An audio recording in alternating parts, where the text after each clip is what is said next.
कहानी की शुरुआत जॉन से होती है, जो अपनी पत्नी जूलिया के साथ कार से घर लौट रहा होता है। तभी अचानक जूलिया का ध्यान ड्राइविंग से हट जाता है। सामने से आती एक कार से बचने के चक्कर में वह तेजी से स्टीयरिंग मोड़ती है, लेकिन तभी एक तेज रफ्तार ट्रक उनकी कार को जोरदार टक्कर मार देता है। टक्कर इतनी भयानक होती है कि कार कई बार पलटते हुए दूर जा गिरती है और जॉन की आंखों के आगे अंधेरा छा जाता है। अब कहानी 1 साल आगे बढ़ती है। जॉन अब अपनी पालतू बिल्ली के साथ बड़े से घर में बिल्कुल अकेला रह रहा था। टीवी पर लगातार ब्रेकिंग न्यूज चल रही थी कि दुनिया में एक बहुत ही अजीब और खतरनाक वायरस फैल रहा है। इसके चलते कई देशों ने अपने बॉर्डर सील कर दिए हैं। हालात दिन ब दिन खराब होते जा रहे थे और अपनी जान बचाने के लिए लोग आपस में लड़ रहे थे। लेकिन जॉन अपनी पत्नी को खोने के दुख में इस कदर डूबा हुआ था कि उसका ध्यान इन खबरों पर जाता ही नहीं। वो चिढ़कर टीवी को म्यूट कर देता है। इसके बाद जॉन अपनी कार लेकर कुछ काम से शहर की तरफ निकलता है। रास्ते में उसे तेज सायरन बजाती हुई एक एम्बुलेंस उसकी कार के पास से गुजरती दिखाई देती है। जॉन शहर के पोर्ट पर पहुंचता है, जहां 2 महिलाएं उसकी पुरानी नाव खरीदना चाहती थीं। जूलिया की मौत के बाद से जॉन ने उस नाव को कभी हाथ तक नहीं लगाया था। जब वह नाव के केबिन में उसके कागजात ढूंढ रहा होता है, तभी उसे वहां जूलिया का एक पुराना ब्रेसलेट मिल जाता है। उसे देखते ही जॉन को जूलिया की याद आ जाती है और उसकी आंखें नम हो जाती हैं। घर लौटते वक्त रास्ते में उसकी बहन का फोन आता है, लेकिन जॉन अपनी उदासी में डूबा होने के कारण उसका फोन नहीं उठाता। कुछ जरूरी राशन लेने के लिए वह एक बड़े सुपरमार्केट में रुकता है, लेकिन वहाँ का नजारा देखकर हैरान रह जाता है। लोग पागलों की तरह जरूरत से ज्यादा सामान खरीद रहे थे और दुकान के लगभग सभी शेल्फ खाली हो चुके थे। यह अजीब नजारा देखकर जॉन हैरान रह जाता है कि आखिर यह सब हो क्या रहा है। घर पहुंचकर जॉन सबसे पहले वह ब्रेसलेट अपनी बिल्ली के गले में बांध देता है और फिर टीवी ऑन करता है। न्यूज में बताया जा रहा था कि वह खतरनाक वायरस अब स्पेन तक पहुंच चुका है। शाम होते ही जॉन की अपनी बहन मारिया से वीडियो कॉल पर बात होती है। मारिया उसे बताती है कि उसके पति सरकार के लिए काम करते हैं, इसलिए उनकी सुरक्षा के लिए पूरे परिवार को मिलिट्री के जरिए कैनरी आइलैंड्स भेजा जा रहा है। वह जॉन से भी उनके साथ चलने की जिद करती है, लेकिन जॉन अकेले रहने की बात कहकर साफ मना कर देता है। अगले दिन जब जॉन खिड़की से देखता है कि उसके सारे पड़ोसी अपना घर बार छोड़कर दूसरे शहर से भाग रहे हैं, तो वो भी खतरे को भांप लेता है। जॉन अपनी बिल्ली को साथ लेकर वहाँ से निकलने का फैसला करता है। रास्ते में कार के रेडियो पर एक डरावनी अनाउंसमेंट सुनाई देती है कि इस वायरस का एक नया और बहुत खतरनाक रूप पूरे यूरोप में तबाही मचा रहा है। ये किसी संक्रमित मरीज के सिर्फ काटने या उसके घाव के संपर्क में आने से फैलता है और इंसान को कुछ ही मिनटों में मॉन्स्टर बना देता है। अब जाकर जॉन के दिमाग की बत्ती जलती है कि यह कोई मामूली बीमारी नहीं, बल्कि ज़ॉम्बी आफत की शुरुआत है। एयरपोर्ट पहुंचकर जॉन अपनी बहन मारिया को एक मैसेज भेजता है कि मैं एयरपोर्ट पहुंच चुका हूं। लेकिन जैसे ही पैसेंजर्स प्लेन में बैठने वाले होते हैं, अचानक बिना बताए सभी के टिकट्स को कैंसिल कर दिया जाता है। यह सुनते ही वहां मौजूद सैकड़ों लोगों की भीड़ पूरी तरह बेकाबू हो जाती है। डरे हुए लोग एयरपोर्ट स्टाफ पर बुरी तरह चिल्लाने लगते हैं, जबकि उस कर्मचारी को खुद भी नहीं पता था कि आखिर पीछे से क्या ऑर्डर आया है। तभी वहां लगी बड़ी स्क्रीन्स पर लिखा आता है कि देश की सारी फ्लाइट्स हमेशा के लिए रोक दी गई हैं। ठीक उसी समय सभी के मोबाइल फोन्स पर इमरजेंसी अलर्ट का एक तेज सायरन बजने लगता है। ये देखते ही पूरे एयरपोर्ट पर भगदड़ मच जाती है और डरे हुए लोग जबरदस्ती सिक्योरिटी तोड़कर प्लेन के अंदर घुसने की कोशिश करने लगते हैं। उसी अफरा तफरी के बीच मारिया का फोन आता है और वो घबराते हुए जॉन से कहती है, जॉन तुम तुरंत वहाँ से निकलो और घर लौट जाओ। खुद को अंदर लॉक कर लो और जब तक कोई सरकारी ऑर्डर न आए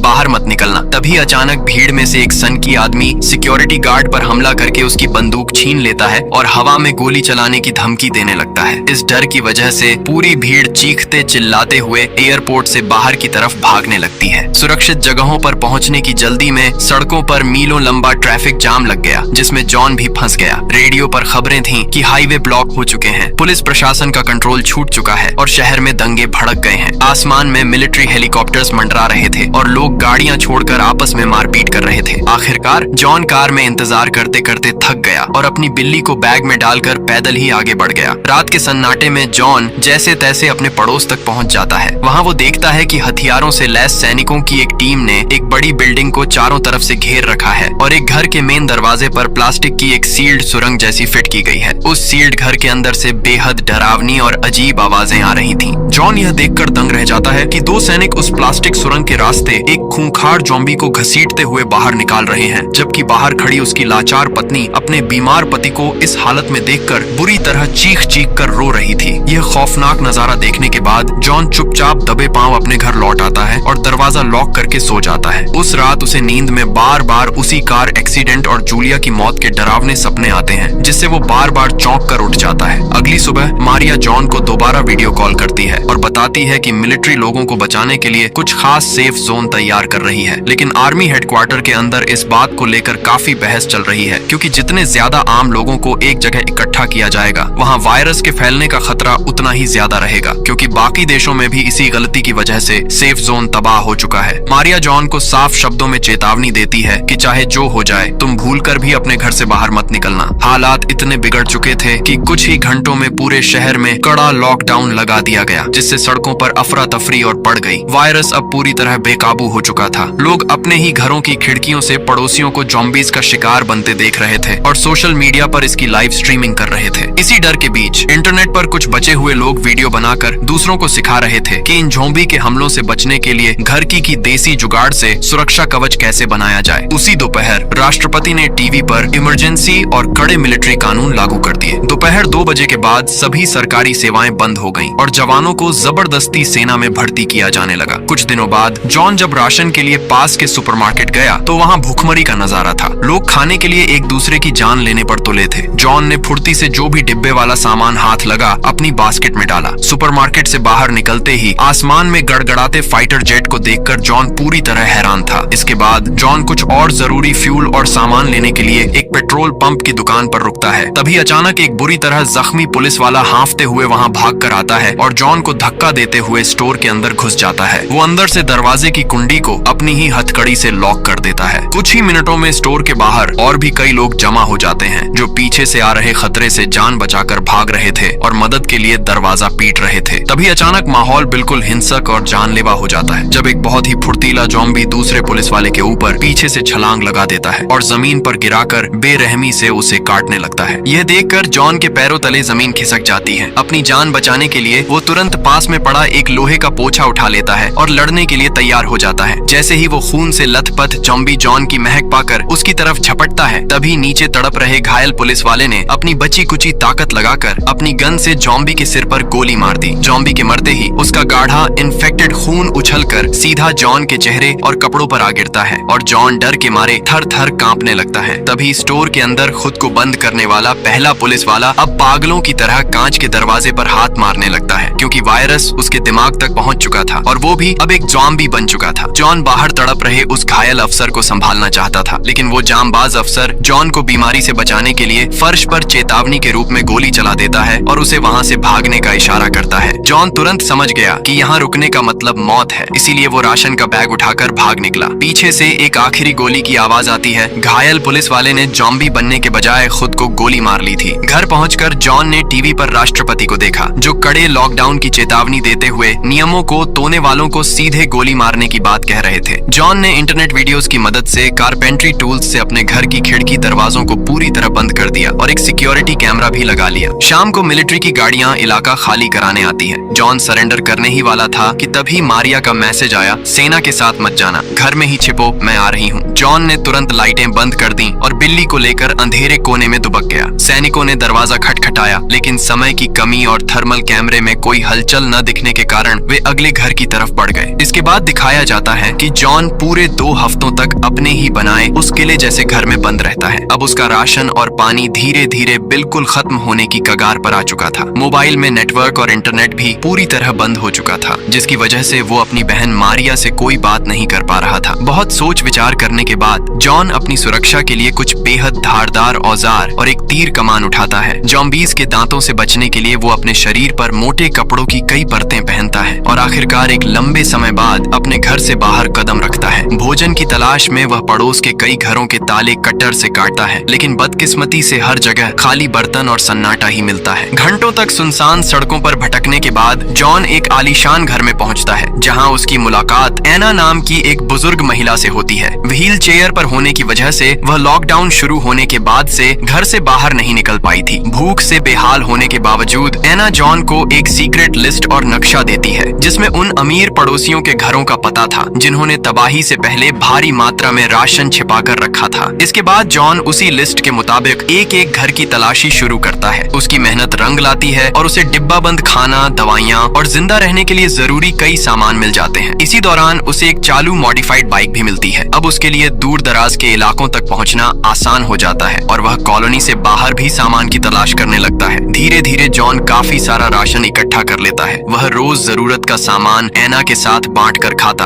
और दोनों के संपर्क में रहने के लिए उसे एक चालू वॉकी टॉकी भी दे देता है। एक दिन सामान की तलाश में जॉन एक ऐसे घर में पहुंचता है जहां चारों तरफ सामान बिखरा पड़ा था। तभी उसकी नजर लिविंग रूम में रखे एक बड़े एक्वेरियम पर पड़ती है जिसके अंदर मरी हुई मछलियां तैर रही थीं। जॉन उसे गौर से देख ही रहा होता है कि तभी उसे अपने पीछे किसी की मौजूदगी का एहसास होता है। वह बिना देर किए पीछे मुड़ता है और सामने खड़े शख्स को ज़ॉम्बी समझकर तुरंत अपनी गन का ट्रिगर दबा देता है, लेकिन वह कोई ज़ॉम्बी नहीं बल्कि एक आम इंसान था। जॉन के हाथ में बंदूक देखकर वह घबराकर वहां से भाग जाता है। उसके जाने के बाद जॉन आखिरी अलमारी की तलाशी लेता है जहां आखिरकार उसे काफी मात्रा में खाना मिल जाता है। दिन बीतते गए और जॉन व एना के बीच अच्छी दोस्ती हो गई। अब दोनों अक्सर साथ बैठकर खाना खाते। एक रात जॉन जरूरत से ज्यादा शराब पी लेता है और उसी हालत में अपनी बहन मारिया के लिए एक वीडियो मैसेज रिकॉर्ड करता है, क्योंकि उसे इस बात का बहुत पछतावा था कि उसने अपने परिवार के साथ ज्यादा वक्त नहीं बिताया। उसी रात जॉन को फिर वही भयानक हादसा सपने में दिखाई देता है। उसे याद आता है कि एक्सीडेंट के बाद किस तरह उन्हें हेलीकॉप्टर से अस्पताल ले जाया गया था। तभी अचानक वॉकी टॉकी पर एना की आवाज सुनकर उसकी नींद खुल जाती है। एना उसे तुरंत रेडियो चालू करने के लिए कहती है। रेडियो पर घोषणा हो रही थी कि सभी बचे हुए लोगों को सुरक्षित निकालकर कैनरी आइलैंड्स भेजा जाएगा। साथ ही सभी लोगों को तय की गई सुरक्षित जगह पर पहुंचने की सूचना भी दी जा रही थी। ये खबर सुनकर एना वहां जाने से साफ इनकार कर देती है। उसका कहना था कि जहां इतने सारे लोग इकट्ठा होंगे वहां खतरा भी सबसे ज्यादा होगा। जॉन को भी समझ नहीं आ रहा था कि वहां जाना सही होगा या नहीं, लेकिन वह समझ चुका था कि उनका राशन तेजी से खत्म हो रहा है। वह एना को समझाता है कि रेस्क्यू टीम नदी के किनारे मौजूद है और वे उसकी नाव से वहां पहुंच सकते हैं। फिर भी एना खुद को जॉन पर बोझ मानते हुए मना कर देती है, लेकिन जॉन उससे वादा करता है कि वह हर हाल में उसकी पूरी देखभाल करेगा। अगली सुबह जॉन हमेशा की तरह वॉकी टॉकी पर एना से संपर्क करने की कोशिश करता है, लेकिन इस बार उसे कोई जवाब नहीं मिलता। बार बार आवाज देने के बावजूद जब दूसरी तरफ से कोई प्रतिक्रिया नहीं आती तो उसकी बेचैनी बढ़ जाती है। वह बिना देर किए एना के घर पहुंचता है, लेकिन वहां का नजारा देखकर उसके पैरों तले जमीन खिसक जाती है। एना खुदकुशी कर चुकी थी। उसने एक नोट छोड़ा था जिसमें पिछले कुछ दिनों तक साथ देने के लिए जॉन का धन्यवाद किया था और लिखा था कि अब उसे अपनी जान बचाने की कोशिश करनी चाहिए। भारी मन के साथ जॉन वहां से वापस लौटने लगता है, लेकिन रास्ते में अचानक एक खूंखार ज़ॉम्बी उस पर हमला कर देता है, जिससे उसका हथियार हाथ से छूटकर दूर जा गिरता है। इसके बाद दोनों के बीच जानलेवा संघर्ष शुरू हो जाता है। जॉन पूरी ताकत से उसे लात मारकर दूर करता है और बचने के लिए पास खड़ी एक कार पर चढ़ने की कोशिश करता है, लेकिन तभी ज़ॉम्बी उसका पैर पकड़कर उसे नीचे खींच लेता है। हाथापाई के दौरान वह जॉन के हाथ पर काट भी लेता है। हालांकि जॉन ने कई परतों में मोटे कपड़े पहन रखे थे, इसलिए उसके दांत त्वचा तक नहीं पहुंच पाते और वह संक्रमित होने से बाल बाल बच जाता है। इसके बाद जॉन कार का दरवाजा उठाकर ज़ॉम्बी पर वार करने लगता है। लगातार हमलों से उसका सिर कार के टूटे हुए शीशे में फंस जाता है। इसी मौके का फायदा उठाकर जॉन अपना हथियार उठा लेता है। जैसे ही ज़ॉम्बी दोबारा उसकी तरफ झपटता है, जॉन तुरंत उस पर तीर चला देता है, जिससे उसकी वहीं मौत हो जाती है। खतरा टलने के बाद जॉन उसके पर्स से पहचान वाली आईडी निकालकर उसकी छाती पर रख देता है, ताकि अगर कभी अधिकारी उसकी लाश तक पहुंचे तो उसकी पहचान आसानी से हो सके। इसके बाद घर लौटकर वह अपने हथियार साफ करता है और अपनी बहन मारिया के लिए एक और वीडियो मैसेज रिकॉर्ड करता है। इस बार वह कहता है कि अब वह और इंतजार नहीं कर सकता। इसके बाद जॉन अपनी बिल्ली को साथ लेकर बाइक पर निकल पड़ता है। काफी दूर जाने के बाद उसे रास्ते में एक बड़ा बैरियर दिखाई देता है। अब उसके पास जंगल के रास्ते जाने के अलावा कोई दूसरा विकल्प नहीं बचता। जंगल में घुसते ही कई खूंखार ज़ॉम्बी उसका पीछा करने लगते हैं। उनकी रफ्तार बाइक से कम थी, लेकिन वे बार बार छलांग लगाकर उसके करीब पहुंचने की कोशिश कर रहे थे। कुछ दूर आगे उसे एक सुनसान कैंप दिखाई देता है। पीछे लौटने का रास्ता बंद होने की वजह से वह मजबूरी में उसके बीच से गुजरने लगता है। तभी अचानक चारों तरफ से ज़ॉम्बीज का एक बड़ा झुंड उस पर टूट पड़ता है। जॉन किसी तरह अपनी जान बचाकर वहां से निकल जाता है, लेकिन खतरा अभी टला नहीं था। थोड़ा आगे बढ़ते ही उसे रास्ते पर ज़ॉम्बीज की लाशों का ढेर दिखाई देता है। बाइक की तेज रफ्तार के कारण वह समय रहते ब्रेक नहीं लगा पाता और फिसल कर गिर जाता है। हादसे में उसकी बिल्ली का पिंजरा दूर जा गिरता है, लेकिन बिल्ली सुरक्षित रहती है। तभी पीछे से ज़ॉम्बीज की आवाजें तेजी से करीब आने लगती हैं। जॉन बाइक स्टार्ट करने की कोशिश करता है, लेकिन वह चालू नहीं होती। मजबूर होकर वह बिल्ली का पिंजरा उठाता है और पोर्ट की तरफ भाग पड़ता है। जॉम्बीज लगातार उसके पीछे लगे रहते हैं। जैसे ही जॉन पोर्ट का पुल पार करता है, वह पीछे का कांच का गेट बंद कर देता है। कुछ ही सेकंड बाद जॉम्बीज कांच तोड़ देते हैं, लेकिन तब तक जॉन एक मजबूत लोहे का गेट पार करके सुरक्षित अंदर पहुंच चुका होता है। शुरुआत में पोर्ट पर उसे कोई नाव नहीं दिखाई देती। तभी उसकी नजर पानी में दूर तैर रही एक नाव पर पड़ती है। वह तैर कर वहां पहुंचता है, लेकिन पता चलता है कि उसका इंजन खराब है। इतना ही नहीं, नाव के अंदर एक जॉम्बी बच्चा कुर्सी से बंधा हुआ था। ये देखकर जॉन तुरंत वहां से निकल जाता है और अपनी बिल्ली के साथ एक छोटी लकड़ी की चप्पू वाली नाव लेकर समुद्र में आगे बढ़ जाता है। सफर के दौरान वह लगातार रेडियो पर सिग्नल तलाशता रहता है और मारिया के लिए मैसेज रिकॉर्ड करता रहता है। रात होने तक वह समुद्र में काफी दूर निकल चुका था। तभी नाव के आगे एक लाश फंस जाती है, जिससे नाव बीच समुद्र में रुक जाती है। उसी समय पास से यूक्रेन का एक जहाज गुजर रहा होता है। जॉन मदद के लिए आवाज लगाता है। उसकी आवाज सुनकर जहाज पर मौजूद लोग उसे और उसकी बिल्ली को ऊपर चढ़ा लेते हैं और उसे खाना पानी देते हैं। जहाज पर सिर्फ विक्टर ही स्पेनिश भाषा समझता था। वह जॉन को बताता है कि कैनरी आइलैंड्स पूरी तरह लॉक हो चुके हैं और वहां जॉम्बीज का भयानक प्रकोप फैल चुका है। इसके बाद जहाज के लोग जॉन से सामान जुटाने में मदद करने का वादा करते हैं और रहने के लिए उसे एक कमरा भी दे देते हैं। आधी रात को जॉन खिड़की से बाहर देख रहा होता है। तभी उसकी नजर एक छोटी नाव पर पड़ती है, जिसमें सवार कुछ लोग मदद के लिए पुकार रहे थे। लेकिन अगली सुबह जब जॉन इस बारे में विक्टर से पूछता है, तो वह साफ इनकार कर देता है कि रात में वहां कोई नाव आई ही नहीं थी। इसके बाद कप्तान जॉन को अपने पास बुलाकर नक्शे पर कुछ जरूरी बिल्डिंग की लोकेशन मार्क करवाता है। इसी दौरान जॉन को पता चलता है कि रात वाली वही नाव जहाज पर छिपाकर रखी गई है और उसमें मौजूद लोगों का सारा सामान लूट लिया गया है। जब जॉन इस बारे में विक्टर से सवाल करता है, तो वह पहले बात टाल देता है। लेकिन जैसे ही जॉन उसे बताता है कि उसे हेलीकॉप्टर की लोकेशन पता है, विक्टर धीरे से कहता है, अपना सिर नीचे रखो और ज्यादा सवाल मत पूछो। इतना सुनते ही जॉन समझ जाता है कि इस जहाज पर कुछ बड़ा खेल चल रहा है। शाम होते ही जॉन जहाज के एक हिस्से में कई लूटी हुई नावें देखता है। अब उसे यकीन हो जाता है कि यहाँ आने वाले लोगों को लूट कर कैद किया जा रहा है। वह तुरंत अपनी बिल्ली और जरूरी सामान लेकर जहाज के निचले हिस्से में पहुंचता है, जहाँ 2 लोग बंधे हुए थे। जॉन जैसे ही उनमें से एक को आजाद करता है, तभी एक गार्ड आकर उस बंधक को गोली मार देता है। उसी वक्त विक्टर पहुंचता है और हाथापाई के दौरान रस्सी से गार्ड का गला घोंटकर उसे मार डालता है। अब विक्टर भी समझ चुका था कि यहाँ रुकना मौत को दावत देने जैसा है, इसलिए वह हेलीकॉप्टर की तलाश में जॉन के साथ भागने का फैसला कर लेता है। इसके बाद जॉन, विक्टर और दूसरा जिंदा बचा आदमी छिपते छिपाते एक नाव तक पहुंच जाते हैं। लेकिन निकलते ही 2 गार्ड उन पर फायरिंग शुरू कर देते हैं। गोलियों की बौछार में वह दूसरा आदमी भी मारा जाता है, जबकि विक्टर के कंधे में गोली लग जाती है। फिर भी जॉन पूरी ताकत से नाव चलाकर दोनों को सुरक्षित किनारे तक पहुंचा देता है। किनारे पहुंचकर वे किसी गाड़ी की तलाश करते हैं। तभी जॉन को एक अनलॉक कार मिलती है, जिसके अंदर बैठा जॉम्बी को वह तुरंत मार गिराता है। इसके बाद वह विक्टर और अपनी बिल्ली को लेकर उसी अस्पताल की तरफ निकल पड़ता है, जहां उसकी पत्नी जूलिया की मौत हुई थी। उसे याद था कि कभी वहां की ग्राउंड पर एक हेलीकॉप्टर खड़ा रहता था। रास्ते में विक्टर बताता है कि जहाज का कप्तान एक निर्दयी इंसान है, जिसने एक आइलैंड पर अपना राज कायम कर रखा है और वहां सिर्फ गुलामों को ही जिंदा रखा जाता है। कुछ देर बाद वे अस्पताल पहुंचते हैं, लेकिन ग्राउंड पर हेलीकॉप्टर न देखकर जॉन पूरी तरह निराश हो जाता है। तभी अचानक एक जॉम्बी कार के ऊपर छलांग लगा देता है। जॉन तेजी से कार घुमाकर उसे गिराता है और विक्टर की बंदूक से उसे मार डालता है। लेकिन गोली की आवाज सुनकर बहुत सारे जॉम्बी वहां पहुंच जाते हैं। जॉन किसी तरह उनका सामना करता है और फिर दोनों अस्पताल के अंदर घुस जाते हैं। अस्पताल के अंदर पहुंचते ही जॉन विक्टर के कंधे से गोली निकालने के लिए औजार ढूंढने लगता है। तभी पहली मंजिल से अजीब आवाजें सुनाई देती हैं। ऊपर जाकर वह एक जॉम्बी को देखकर छिप जाता है। तभी वेंटिलेशन डक्ट से किसी इंसान के बोलने की आवाज आती है। जॉन उससे बात करने की कोशिश ही कर रहा होता है कि एक और जॉम्बी उस पर हमला कर देता है। जॉन उसके सिर में तीर मारकर उसे ढेर कर देता है, लेकिन शोर सुनकर दर्जनों जॉम्बी उसके पीछे पड़ जाते हैं। बचने के लिए वह एक कमरे में घुसकर दरवाजे में लोहे का सरिया फंसा देता है। अब बाहर निकलने का कोई रास्ता नहीं था और जॉम्बी लगातार दरवाजा तोड़ने की कोशिश कर रहे थे। उसी दौरान लूसिया नाम की एक नर्स इमरजेंसी दरवाजा खोलकर जॉन को अंदर खींच लेती है और तुरंत दरवाजा बंद कर देती है। इसके बाद दोनों सीधे उस कमरे में पहुंचते हैं जहां विक्टर और बिल्ली मौजूद थे। तभी सिस्टर सेसिलिया भी 3 बच्चों को लेकर वहां आ जाती हैं। विक्टर की हालत देखकर वह घबरा जाती है, लेकिन जॉन उन्हें बताता है कि उसे गोली लगी है। ये सुनते ही सेसिलिया और लूसिया मिलकर उसका इलाज करती हैं और किसी तरह उसकी हालत संभाल लेती हैं। इसके बाद जॉन हेलीकॉप्टर के बारे में पूछता है तो लूसिया बताती है कि वह अस्पताल के पीछे बने क्वारंटाइन जोन में खड़ा है, लेकिन पूरा इलाका ज़ॉम्बीज से भरा पड़ा है। यह सुनकर जॉन एक बार फिर जूलिया के कमरे में जाता है। वहां पहुंचते ही उसे उसके साथ बिताए आखिरी पल याद आने लगते हैं। वह चुपचाप बिल्ली एली के गले से ब्रेसलेट निकालकर जूलिया के बिस्तर पर रख देता है। अगली सुबह जैसे ही जॉन अस्पताल की छत पर पहुंचता है, उसके फोन में अचानक सिग्नल आ जाता है और मारिया के हफ्तों पुराने सभी मैसेज एक साथ आने लगते हैं। तभी बाहर गोलीबारी की आवाज गूंजती है। खिड़की से झांककर वह देखता है कि जहाज से आए लोग अस्पताल में घुसने के लिए ज़ॉम्बीज़ को मारते हुए आगे बढ़ रहे हैं। यह देखते ही जॉन नीचे भागकर सबको इसकी जानकारी देता है। इसके बाद सभी तय करते हैं कि हेलीकॉप्टर तक पहुंचने के लिए बेसमेंट का रास्ता लिया जाएगा। लेकिन जैसे ही वे बेसमेंट में उतरते हैं, वहां चारों तरफ लाशें बिखरी दिखाई देती हैं। सभी मुंह ढककर आगे बढ़ते हैं, लेकिन कुछ दूर जाकर उनका रास्ता एक जाम दरवाजा रोक देता है। लूसिया कुल्हाड़ी से उसे तोड़ देती है, पर दरवाजा खुलते ही एक ज़ॉम्बी बाहर झपटकर सिस्टर सेसिलिया को काट लेता है। जॉन उसे अपनी तरफ खींच लेता है, जबकि लूसिया कुल्हाड़ी के एक वार में उसे खत्म कर देती है। सेसिलिया समझ जाती हैं कि वह संक्रमित हो चुकी है, इसलिए सबको अपनी परवाह छोड़कर आगे बढ़ने के लिए कहती हैं। मजबूरी में सभी आगे बढ़ते हैं और कुछ देर बाद एक ऐसे कमरे में पहुंचते हैं जहां फर्नीचर के पीछे कई ज़ॉम्बीज़ बंद थे। लूसिया बिना आवाज किए दरवाजा खोल देती है, लेकिन तभी एक छोटी बच्ची अपनी माँ को ज़ॉम्बी बने देखकर जोर से बोल पड़ती है। किस्मत से उस वक्त किसी ज़ॉम्बी का ध्यान उनकी तरफ नहीं जाता, मगर आगे बढ़ते ही एक ज़ॉम्बी अलमारी गिरा देता है। तेज आवाज से सभी ज़ॉम्बी जाग जाते हैं और उन पर हमला कर देते हैं। हालात बिगड़ते देख जॉन बच्ची को लेकर एक अलमारी में छिप जाता है, जबकि बाकी लोग पास के दरवाजे के पीछे जाकर अपनी जान बचाने की कोशिश करते हैं। ज़ॉम्बीज़ लगातार अलमारी को पीट रहे थे। ऐसा लग रहा था कि अब उनका बचना नामुमकिन है। तभी अचानक जहाज के लोग वहां पहुंच जाते हैं और ताबड़तोड़ फायरिंग करके सभी ज़ॉम्बीज़ को मार गिराते हैं, लेकिन वे बिना उन्हें देखे वहां से आगे बढ़ जाते हैं। अब जॉन का ग्रुप आखिरी दरवाजे तक पहुंच चुका था। दरवाजे के दूसरी तरफ मैदान में सैकड़ों ज़ॉम्बीज़ उनका इंतजार कर रहे थे। तभी जॉन को इंटरनेट पर देखा हुआ एक वीडियो याद आता है। वह तुरंत कई पिंजरों को आपस में बांधकर एक मजबूत ढाल तैयार करता है, ताकि उसके पीछे छिपकर वे सुरक्षित गेट तक पहुंच सकें। शुरुआत में उनकी यह योजना अच्छी तरह काम करती है और पूरा ग्रुप धीरे धीरे आगे बढ़ने लगता है, लेकिन तभी अचानक ढाल का एक पहिया बीच रास्ते में फंस जाता है। आवाज सुनते ही आसपास मौजूद ज़ॉम्बीज़ उनकी तरफ टूट पड़ते हैं। लूसिया कुल्हाड़ी से उनका सामना करने लगती है। जॉन फायर एक्सटिंग्विशर की मदद से उनके बीच रास्ता बनाता है और विक्टर पूरी ताकत लगाकर पिंजरों को आगे धकेलता रहता है। हर कदम पर मौत उनका पीछा कर रही थी, लेकिन आखिरकार वे गेट तक पहुंचने में कामयाब हो जाते हैं। गेट तक पहुंचते ही लूसिया कुल्हाड़ी से उसकी जंजीर तोड़ देती है। इसके बाद विक्टर बच्चों को लेकर हेलीकॉप्टर की तरफ दौड़ पड़ता है, जबकि जॉन और लूसिया पीछे रुककर ज़ॉम्बीज़ को रोकने लगते हैं। काफी संघर्ष के बाद दोनों गेट बंद कर देते हैं और उसे एक कपड़े से कसकर बांध देते हैं, ताकि ज़ॉम्बीज़ कुछ देर तक बाहर ही फंसे रहें। उधर विक्टर लगातार हेलीकॉप्टर स्टार्ट करने की कोशिश कर रहा था, लेकिन वह किसी भी तरह चालू नहीं हो रहा था। इसी बीच ज़ॉम्बीज़ कबाड़ के ऊपर से चढ़कर मैदान में उतरने लगते हैं। ये देखकर जॉन उन्हें रोकने के लिए खुद को खतरे में डाल देता है, ताकि विक्टर को हेलीकॉप्टर चालू करने का थोड़ा और समय मिल सके। तभी विक्टर की नजर एक खुले हुए तार पर पड़ती है। जैसे ही वह उसे जोड़ता है, हेलीकॉप्टर का इंजन जोरदार आवाज के साथ स्टार्ट हो जाता है। इंजन की आवाज सुनते ही जहाज के लोग भी मैदान में पहुंच जाते हैं। वे गेट पर बंधा कपड़ा काट देते हैं और हथियार तानकर धमकी देते हैं कि अगर हेलीकॉप्टर उन्हें नहीं दिया गया तो वे सबको गोली मार देंगे। तभी विक्टर इशारे से जॉन को अपनी योजना समझाता है। जॉन बिना एक पल गंवाए दूसरे गेट की जंजीर तोड़ देता है। अगले ही पल ज़ॉम्बीज़ का एक विशाल झुंड मैदान में घुस पड़ता है और सीधे जहाज के गुंडों पर हमला कर देता है। देखते ही देखते पूरा माहौल बदल जाता है और वे लोग अपनी जान बचाने के लिए भागने लगते हैं। इसी दौरान कुछ ज़ॉम्बीज़ हेलीकॉप्टर तक पहुंच जाते हैं। उन्हें अपने करीब आता देखकर विक्टर हेलीकॉप्टर को थोड़ा ऊपर उठा लेता है, जिससे वे नीचे गिर पड़ते हैं। उधर जॉन कुल्हाड़ी से रास्ता साफ करता हुआ हेलीकॉप्टर की तरफ बढ़ता है। जैसे ही हेलीकॉप्टर उड़ान भरने लगता है, लूसिया नीचे रस्सी की सीढ़ी फेंक देती है। जॉन अपनी पूरी ताकत लगाकर उस पर चढ़ जाता है और आखिरकार सुरक्षित हेलीकॉप्टर के अंदर पहुंच जाता है। कुछ घंटों बाद उनका हेलीकॉप्टर कैनरी आइलैंड्स के करीब पहुंचता है। तभी जॉन के पास मारिया का फोन आता है। वह रोते हुए उसे वहां न आने की चेतावनी देती है। अगले ही पल उनके पास से 2 फाइटर जेट तेजी से गुजरते हैं, जिससे साफ हो जाता है कि वह आइलैंड भी अब पूरी तरह वायरस की चपेट में आ चुका है। इसी के साथ यह खौफनाक कहानी खत्म होती है।